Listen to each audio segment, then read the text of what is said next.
এক ঘন সবুজ জঙ্গলে থাকত দুই বন্ধু পাখি, টুনি আর মিঠু। টুনি ছিল এক চঞ্চল আর দুষ্টু টিয়া পাখি, আর মিঠু ছিল খুবই বুদ্ধিমান ও শান্ত স্বভাবের এক ময়না। তারা সারাদিন একসঙ্গে খেলা করত, গান গাইত আর মজা করত। টুনি আর মিঠু গাছে বসে আছে। হঠাৎ টুনি লাফিয়ে উঠে মিঠুকে বলল, মিঠু, চলো আমরা আজ খাবার খুঁজতে যাই। আমি শুনেছি নদীর ধারে অনেক মজার ফল পাওয়া যায়।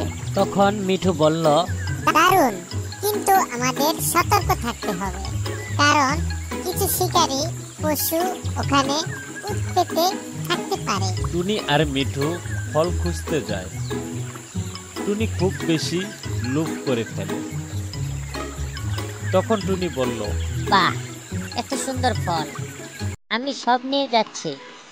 মিঠু বলল, কিন্তু টুনি, অন্যদের জন্য কিছু রাখা উচিত। আমরা সবাই মিলে ভাগ করে খাওয়াই ভালো। টুনি রাগ করে মিঠুকে বলল, তুমি সবসময় আমাকে শিখাতে চাও, আমি যা ইচ্ছে তাই করব।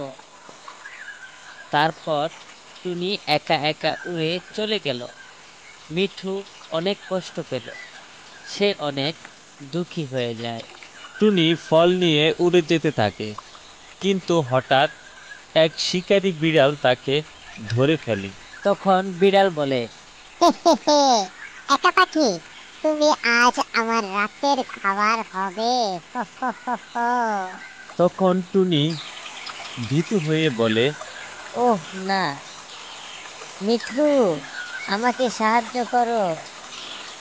মিঠু তার বন্ধুদের নিয়ে আসে, কিছু বানর, কাঠবিড়ালি আর অন্যান্য পাখিরা। মিঠু বলে, বন্ধুদের ছেড়ে একা চলে গেলে বিপদে পড়বে তুমি। বন্ধুত্ব মানে একে অপরকে সাহায্য করা। সবাই মিলে বিড়ালকে ভয় দেখিয়ে তাড়িয়ে দেয়। টুনি মুক্ত হয়ে যায়। টুনি লজ্জিত ও কৃতজ্ঞ হয়ে গেল। টুনি বলল, মিঠু, আমি খুব ভুল করেছিলাম। একা থাকলে আমি অসহায় হয়ে পড়ি, কিন্তু বন্ধুরা সবসময় পাশে থাকে। আমি আর কখনো লোভ করব না। তখন মিঠু বলল, বন্ধুত্ব মানে একে অপরকে সাহায্য করা আর ভালোবাসা। সবাই আনন্দ করে। এই গল্প থেকে আমরা কি শিখলাম?